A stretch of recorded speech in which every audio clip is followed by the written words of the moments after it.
In this episode of Savannah, Georgia, Anything But Ordinary. He is a gay Iranian immigrant who chose this city as the place to propose to his husband. If that doesn't tell you that this is a magical city. Hey y'all, I'm Shannon. Thanks for tuning in to Savannah, Georgia, Anything But Ordinary. In this episode, we're sitting down with Dusty Church, board chair of Savannah's First City Pride Center, to talk about LGBTQIA+ life in Savannah and the annual Savannah Pride Festival. Savannah is a city that welcomes all, and many community leaders throughout history have been members of the queer community. Today, both locals and visitors enjoy the Savannah Pride Festival each October, in addition to other queer-friendly events, shows, and businesses throughout the year. Take a listen. I am Dusty Church, and I am the chair of the board for First City Pride Center. Can you tell us a little bit about how you got involved at First City events? I'm actually from Los Angeles originally and moved out here, attended a Savannah Pride event, and thought this would be a great place to volunteer. I should totally get involved. And so I got involved about 5 years ago with Savannah Pride events and found myself suddenly carrying a lot heavier load than I had originally signed up for. But that's okay. You know, it's a labor of love. There was some great opportunity to grow what we were doing. Since then, we built the Savannah LGBT Center in partnership with First City Network. And last year, Savannah Pride, First City Network, the Savannah LGBT Center, and Jeffrey's Place, which is a queer youth programming organization, merged to form the First City Pride Center. So now Savannah Pride is not only a celebration of pride and our community, but it also benefits the First City Pride Center, which provides LGBT resources like support groups and mental health counseling and HIV testing and all sorts of wonderful things that are really needed and valuable in our community. That's amazing. So it's not just a festival, it's a whole outreach program and healthcare provider and social network. And we've been trying to build that into what we do with Savannah Pride, not just celebrating, but to make sure that folks are taking something away from the event. So building in history exhibits, having lectures from activists who, not just queer activists, but folks who were part of the bus boycotts and others who can speak to what it means to lead in a civil rights movement. We've added things like changing rooms for trans members of our community so that they can travel safely. We've created low stimulus zones for members of our community who are on the spectrum or maybe dealing with addiction issues and just need a place to decompress. And we've really tried to take it from being a party to being a party that people leave and feel like they've grown, feel like they really felt something special at. I think people think that Savannah is just a party city, which in some ways it is. Sure, I mean, sure. Same thing with... We know how to have a good time. We do. We know how to have a good time. You're never bored when you're here. That's for sure. But I mean, we're a real community. Like there's real people here. And I think people need to know that we, as the people that live here, care about our community and care about each other. I'd love to know more about the early days of Savannah Pride, like where it all started. I know they had the 20th anniversary of the festival last year, right? Correct. Awesome. So, I mean, how did it even get here? We say 20th anniversary last year, and we actually got a bit of flack from the local longtime residents of the community because while it was the 20th anniversary of having a Pride Festival, it was not the 20th anniversary of Pride celebrations here locally. So they actually started as private events. So First City Network is the oldest LGBTQ organization in the state of Georgia. It has been operating for more than 30 years. And they were hosting these in people's backyards, at private event spaces. And they weren't public because they didn't feel like they could be safely public at the time, but they were holding Pride celebrations for before more than 20 years. I don't know how long those went on. I don't know that I got the exact number out of anyone, but I heard very clearly from many individuals that they've been ongoing for some time, and were really built from the grassroots, from folks just looking for community and building community together. That's amazing. Savannah, the city of secret meetings. Yes. That's awesome. Right. That's so cool. So now, what does the festival look like now? Whew. It's a lot now. It is 3 days of events nonstop. I have to count because it's just a blur. I don't sleep almost at all the whole time, which is fun. I have a good time anyways. It opens with our masquerade. So we've taken the popular masquerade ball. It's certainly a popular theme here in Savannah around the Halloween weekend. And we've taken a queer spin on it. So we have brought in the voguing culture. We've brought in the drag ball aspect, in addition to the costumes and pageantry and just fun of a masquerade ball. We've really tried to queer it out, make it uniquely Savannah. The ball really does kick off the weekend, and it gives us an opportunity to celebrate more than what you see at the festival. And it gives us an opportunity to have that moment privately. It's a little bit of a nod to the old Pride celebrations that were in private and that people didn't necessarily get to participate in if they didn't know about it. Mm-hmm.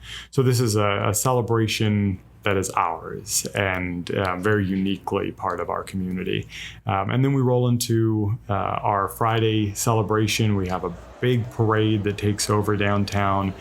We have the festival that opens that night as well. And then Saturday is an all-day party. We've got bar crawls and workshops and music all day and vendors and all kinds of things happening on Saturday. That's so awesome. So it starts as kind of an exclusive, more of an exclusive event, and like you said, a nod to the old, and then moves into kind of the future, the party people, the Savannah style way of things. That's awesome. So it's like an evolution of a weekend. It is. We really love that Savannah has such a history of creative culture, of queer and Black culture. And we want to take a moment at the beginning of our Pride celebration to build something that is uniquely connected to those communities, and give folks an opportunity to express themselves fully, to create their own styles, to imagine a world for themselves. And it's a really fun event. That's awesome. So how far away do people come for the event? Like, what's the farthest you've ever heard of someone traveling? We've had people from, I'm going to say Hong Kong. And We've had people travel from all over. I mean, we really do. We get a lot of folks in from New York. We get a lot of folks in from around the Southeast. In general, Florida is a big feeder for us. But yeah, it's very, very popular. And it's remarkable how much it's grown from maybe 6 years or so ago, when we'd have, maybe 2,000 people out to 30 plus thousand attendees now. And it just keeps getting bigger every year. It seems like the crowd doubles.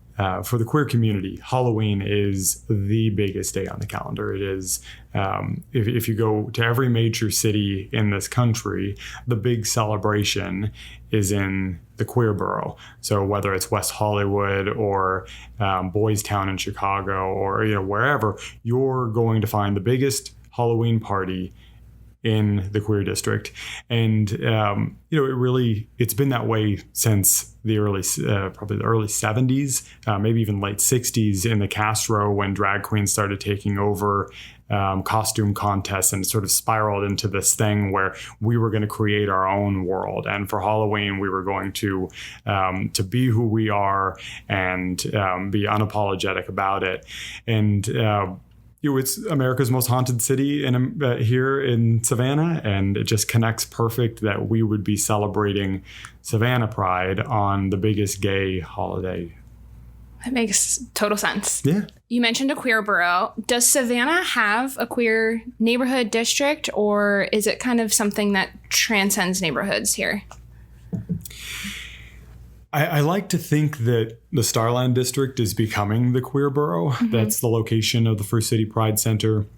There are a lot of LGBTQIA members of our community who live in that neighborhood. But this is a very queer city. So I would say there's like anywhere probably, there's a different gay that lives in different parts of town. So if you get down to Ardsley Park, where all of the fun little bungalows are, and the Chatham Crescent with the big homes, and downtown, you've got these fabulous mansions, and there's just a bit of a different style for each of the members of the community. Starland is the eccentric, artistic, creative, wonderfully expressive community. And so it's very attractive to young, queer, artistic members of the community. And that's, I think, where we're seeing a lot of folks going. But it is just a wonderfully queer city overall. And I think that there's not any place that I wouldn't live and find a bunch of people just like me in the neighborhood. That's very cool. I wonder if that contributes to Savannah's differentiation to other southern cities. Like when you first came here, were you surprised by that? It's why we moved here. Yeah. Honestly, I mean, we came here looking to move my husband's company. And one of the first things that we saw was a kid in a cape and purple hair standing on the sidewalk next to someone with a face tattoo and lots of piercings. And I thought, well, this is my kind of town. And, it isn't buttoned up and stuffy. And I love the South. I don't mean it as a criticism of the South, but this sort of antebellum view of the Deep South isn't Savannah. Savannah has its completely unique culture and style about it. And a lot of that is driven by SCAD. A lot of that is driven by a lot of the transplants who have moved here.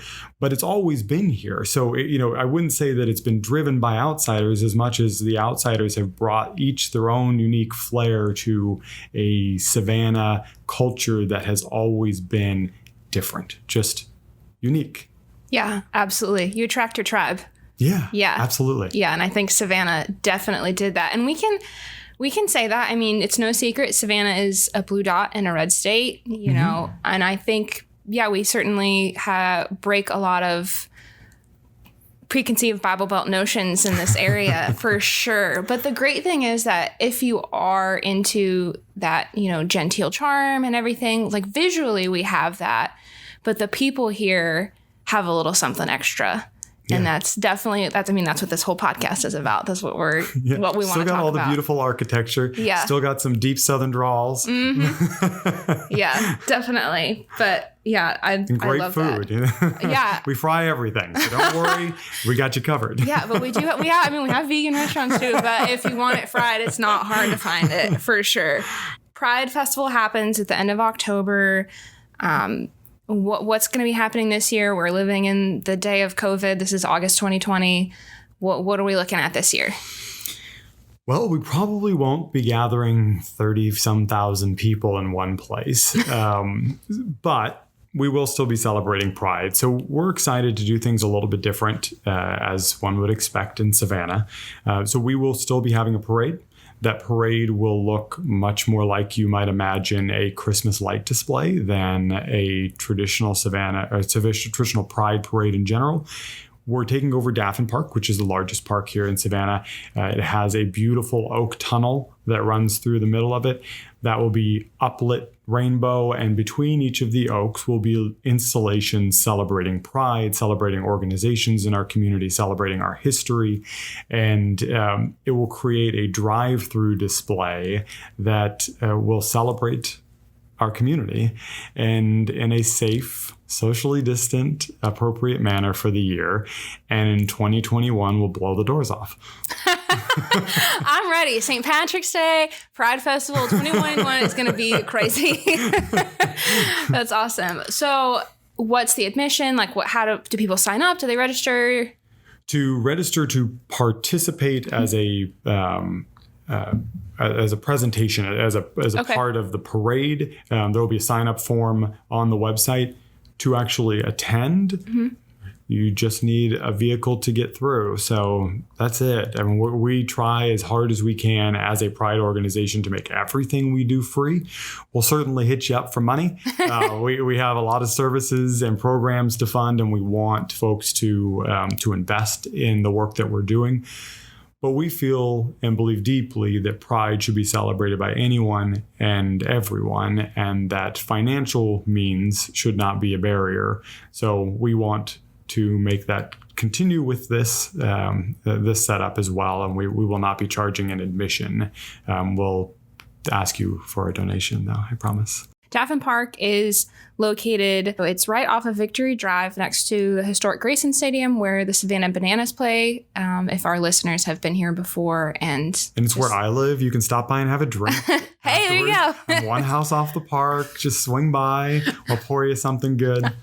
You're going to have a line out the door then. There's probably not enough alcohol in Savannah that would supply everybody. There's always enough alcohol in Savannah. That's true. We do know how to have a good time. Yeah, we'll survive on liquid calories. Yeah. So I'm really excited for this. This sounds really cool. I can't wait to drive through and see all the lights. I'll probably try and get through on my bike because I'm always on my bike. Bike's welcome. Awesome. Welcome. Cool. But what are the chances of something like this, like an installation staying up around the city, or are you all working on anything like that? We will continue to find other areas that we can display Pride. Mm-hmm. So that won't be the only display. We'll work with local businesses. We'll work with Visit Savannah. We'll work with our city council and our mayor. Our hope is to light up the dome. Our hope is to paint sidewalks again, which we do every year, is paint the sidewalk or crosswalks rather rainbow.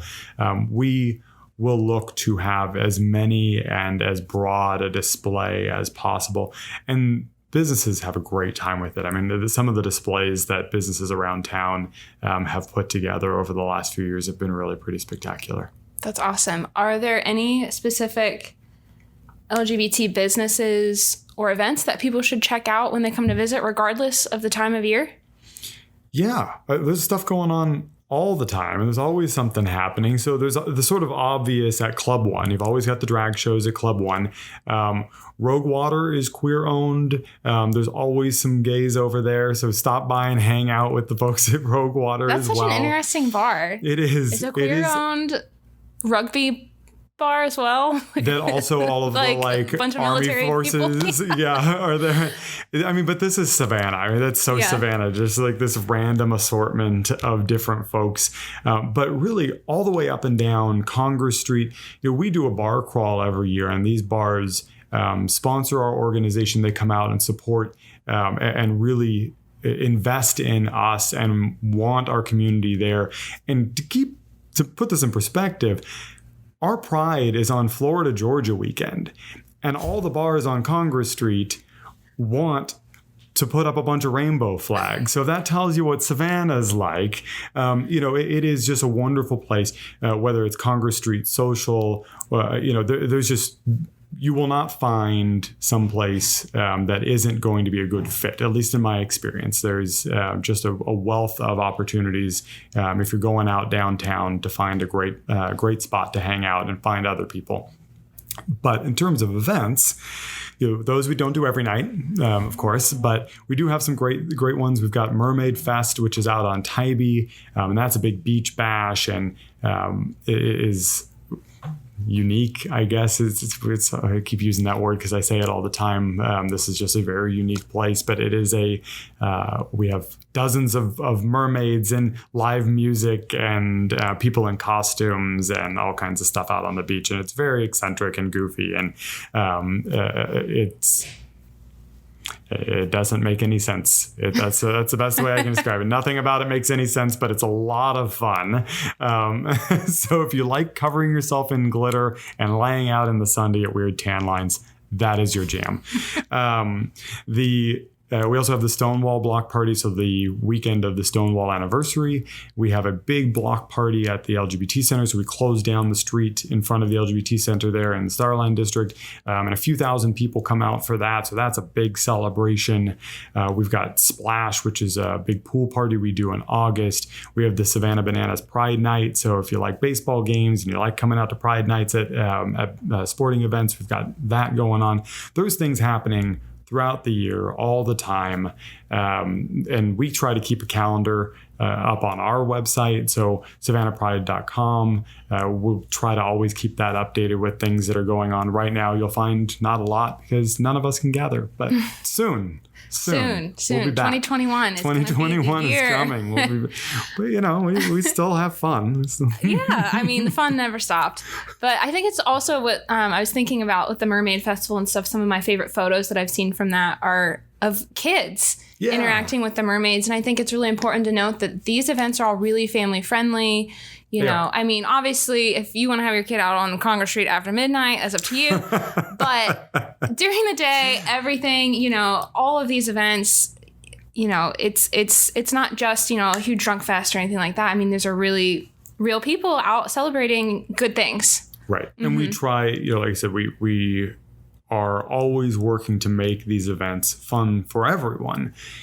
And it is absolutely possible to do. And I think that we've done a great job of just that whether it's creating safe spaces for members of our community, regardless of their ability, to just making sure that there are things for families to do, that for young people who want to go out to the bar, who don't have kids, that they've got something to do and they're not having to trip over toddlers in the process, but that there's a space and there's things for everyone, and it works. It really does work. Like you said, I mean, we run late into the night. The party crowd rolls on, but we've got our parade over the Pride Festival weekend. So the morning of Saturday at the festival, we have a doggy costume parade, and it's so much fun. And there's obviously a ton of families and kids who come out, and there really is, I think, something for anyone.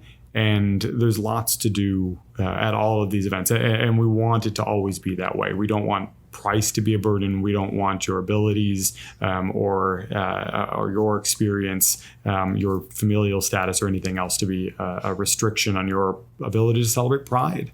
Definitely. And I think that's the whole event and everything you just described perfectly reflects Savannah as a whole. I mean, people always ask me, what do you love most about Savannah, or why should I come to Savannah? And it really is, anyone can come here and have a good time. It doesn't matter your age or accessibility or even your, bank account. I mean, there's tons of free, amazing things to do here.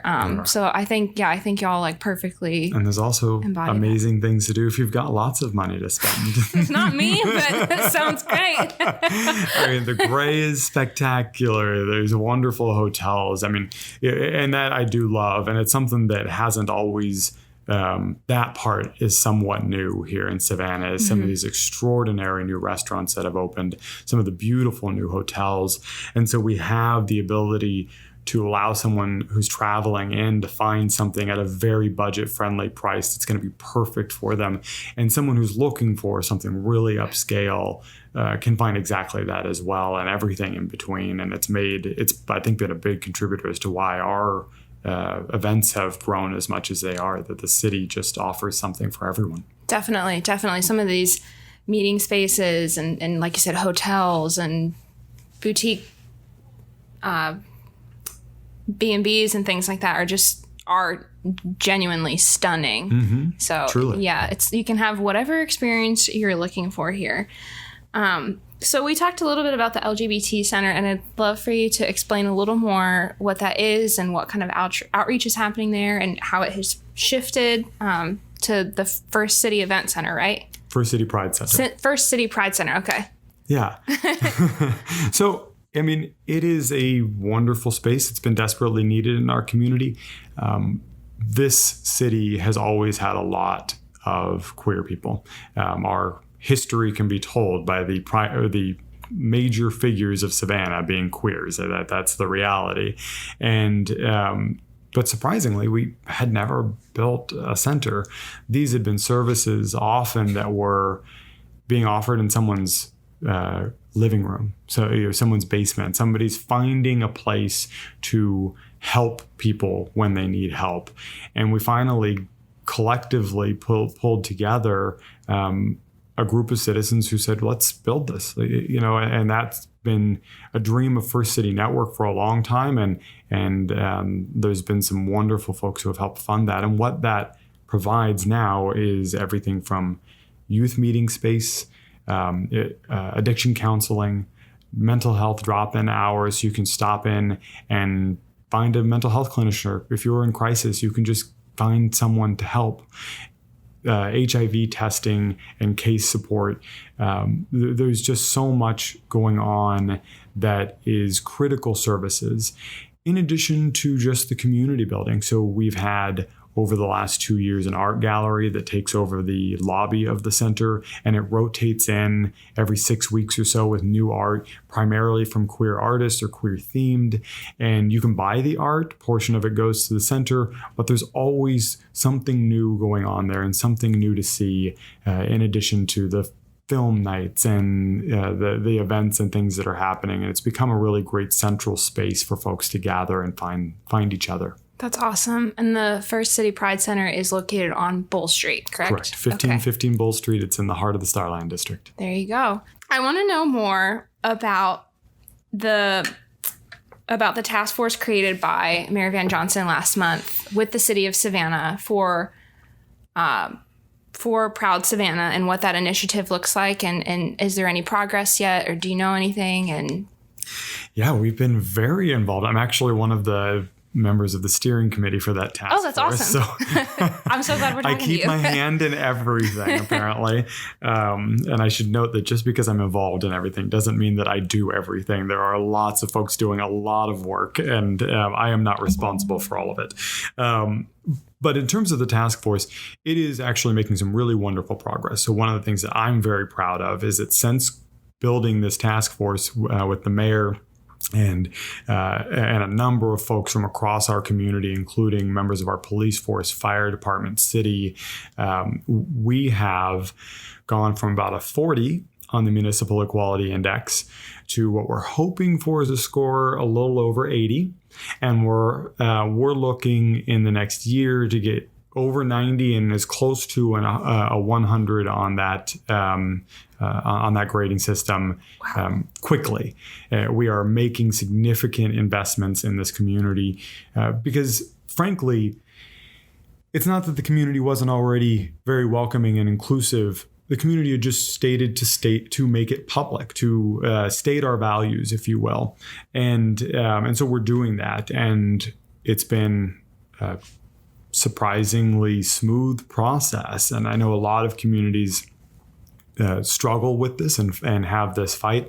Our city council passed our non-discrimination ordinance last week in a unanimous vote. And that provides protections in housing, employment, and public accommodations for folks based on a whole range of protections, including sexual orientation and gender identity. So it's a big deal. We're the first city in Georgia outside the Atlanta metro area to accomplish that.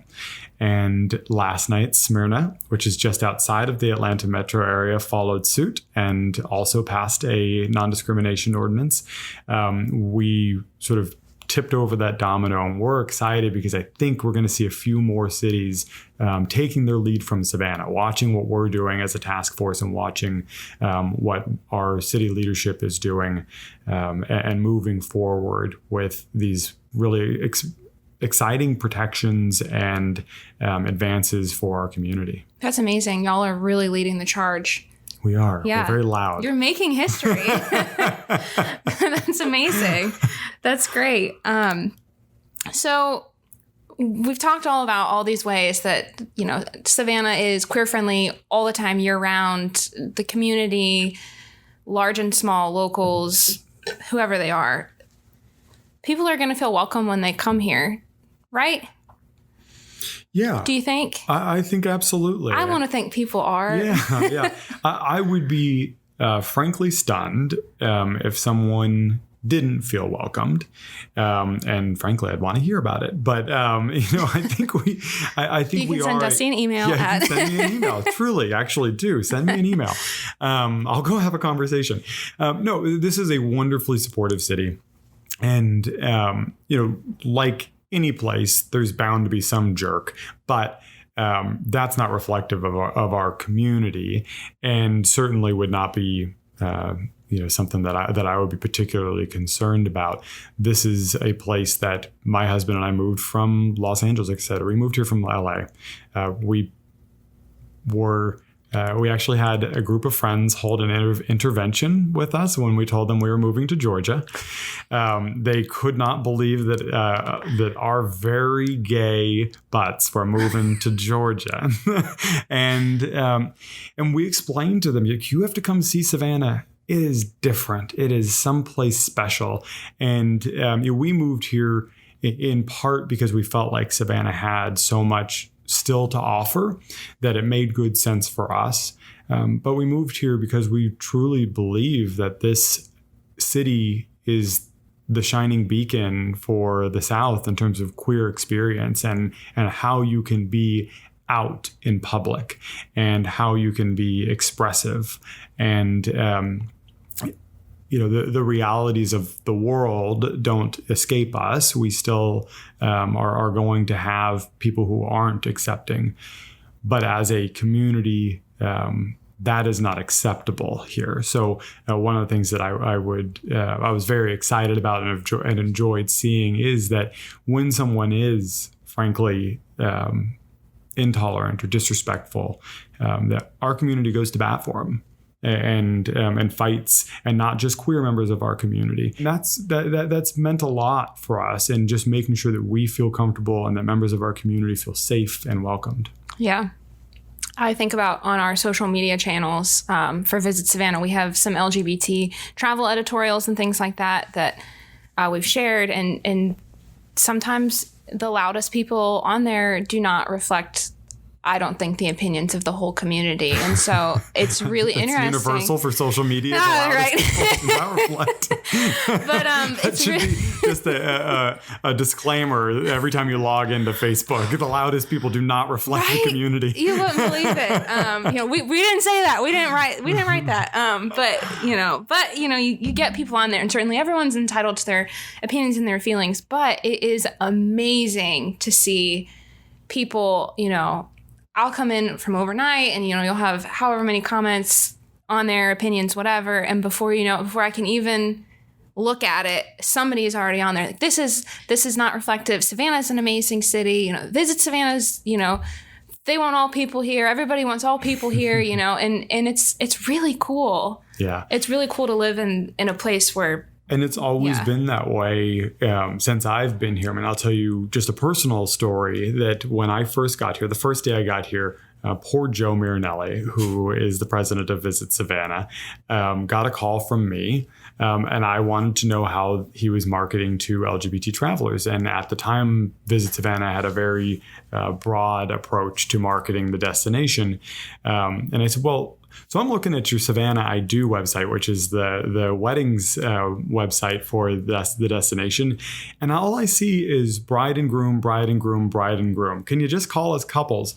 It was maybe a week before they'd completely updated the website and made sure that it was inclusive of queer people. A section was added to the travel guide for the next year on where to find LGBT inclusive wedding planners and vendors.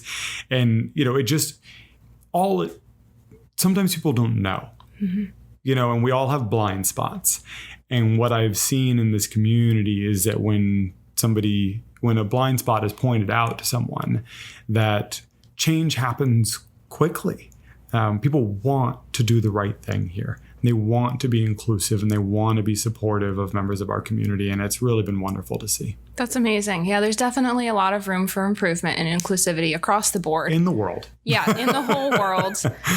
But I like to think that here in Savannah, everybody is at least trying to take baby steps, if nothing else. Yeah. But yeah, that's amazing. I just wrote a piece about places to propose in Savannah, and I was really excited. We had a couple of queer couples use their photos and stuff, and I was kind of worried, that, I don't know, sometimes people don't want their photos to be used or this or that, and everybody was like, no, put it on there. And I was like, yes, hero image right there at the top of the page. And it's just, you just want people to know that, like, this is a cool city. We just want everybody here, Yeah, everyone deserves welcome. To see it. Yeah.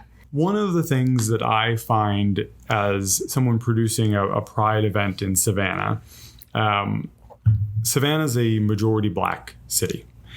And we talk about Pride often. We reference Marsha P. Johnson. If you're familiar with the origins of Pride and the Stonewall riots, you probably are familiar with Marsha P. Johnson, who's credited with throwing the first brick. Whether she threw a brick or not, I don't know. But at least credited with sort of igniting the Stonewall riots and the Stonewall uprising and what became Pride. What people often don't recognize is that it isn't just Marsha P. Johnson, that queer liberation exists because of the Black civil rights movement. And if you go back to William Dorsey Swann, who was a freed slave leading drag balls in the 1880s, to Elaine Locke, who is credited as being the architect of the Harlem Renaissance, and Langston Hughes, the most prominent poet of the Harlem Renaissance, all queer men. All queer Black men.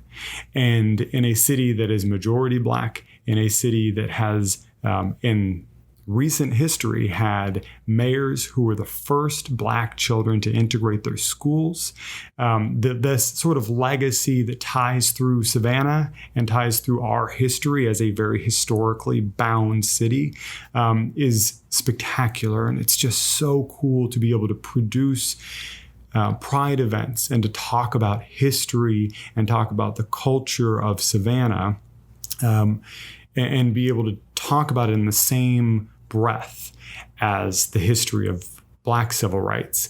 And I think that that's something that is unique in Savannah. And beyond that, 250 years of history, Casimir Pulaski, we've got a fort out here that's named after a general who is intersex. When they exhumed his body, they discovered that he was an intersex general 250 years ago. Mary Telfair at the Telfair Museum may not want me to tell you this, but Mary Telfair had a female partner she lived with for over 30 years. Jim Williams and Lady Chablis and all these. We have buildings, forts, monuments named after queers in this city that represent hundreds of years of history. And I don't know where else you go for something like that. It doesn't exist in very many places in the world, let alone in the US. And that is something that I find spectacular about Savannah. I do too. And it's amazing to think how you're comparing, Black inclusivity and Pride inclusivity. In a lot of places, they're two separate verticals. But even I didn't know there was so much crossover here. That's the exploration of identity and discovering yourself and saying, this is who I am and this is how I'm unique. It is really born out of Black liberation. And so many of the leaders of the Black liberation movement are queers. And so we really can't separate these two movements. We owe everything that we are to the giants whose shoulders we stand upon. And so it's very fascinating. It's a wonderful city to be in that's so steeped in history when producing these kinds of events. It just makes it all that more special. It doesn't feel, for me, like just a party. Yeah, it's bringing a lot of meaning to work. It is. Really and true work. So what can Savannah do moving forward to be more inclusive, to be more loud and proud about all of these things? I think it continues with what we've been pushing for with the task force, with Pride, is to state our values. And it's the consistency of stating our values. It is asking businesses, it's organizations, it's nonprofits, it's the general public to make clear their support. It isn't assumed. And I think that that's what a lot of folks often don't recognize, is that they may have a lot of friends and coworkers and associates who are queer, and they don't realize that without making it clear that they are supportive of them and they see them and understand our community, that they aren't given the benefit of the doubt. And so I think that we're just going to have to continue to work on that. It means that the city needs to invest more in programming and social services specifically towards our community. It means investing in providing for HIV and mental health services, so that there aren't organizations like ours out with our hat hanging out, begging for dollars to pay for them. And that's really where we're at right now, is that we have needs in our community. Like every community, we have challenges for more marginalized members of our community who need support, who have a hard time finding the basic services that they need. And that's the case everywhere. Frankly, there are not enough services available to members of our community across this country. And that'll be the continued push for us here, is to make sure that the specific services that are needed for our community are provided and are available. It's such a large part of our community too. I think people think of it as a niche, but it's not. It's a very sizable part of everyone here. Yeah, absolutely. Yeah. So what advice do you have for someone that is part of the LGBTQ community and is not sure about coming to Savannah? It's your last ditch sales pitch about why they need to come. Well, I guess the question would be, what's holding you back? It's a stunningly beautiful city. Great restaurants, great hotels. We've got a beach. You can go hiking. You can go out on the water. You can go boating. You can go kayaking. You can go to the bars. It's incredibly inclusive. It's artistic. It's creative. The weather's great. It's a little hot today, but otherwise it's pretty great. There is, to me, I would wonder why. What's the reason that you aren't coming to Savannah? Because frankly, it checks every box I can think of. It is a wonderful place to be. We actually had a friend of mine that I have known since high school, and he came out here and we planned his proposal to his now husband. And so this is a very special city for him. He is a gay Iranian immigrant who chose this city as the place to propose to his husband. And if that doesn't tell you that this is a magical city. Everyone has been obsessed with this town who has come to visit. We actually converted our guest bedroom into an office to slow down the flood of people coming to visit us all the time. Thanks for tuning in to this episode of Savannah, Georgia, Anything But Ordinary. This podcast has been brought to you by Visit Savannah, the official destination marketing organization for Savannah, Georgia, and the surrounding area, produced by Tyler Edick and hosted by Shannon Lowry. Make sure you subscribe to us on your favorite listening platform, follow us on social media at Visit Savannah, and learn more at visitsavannah.com.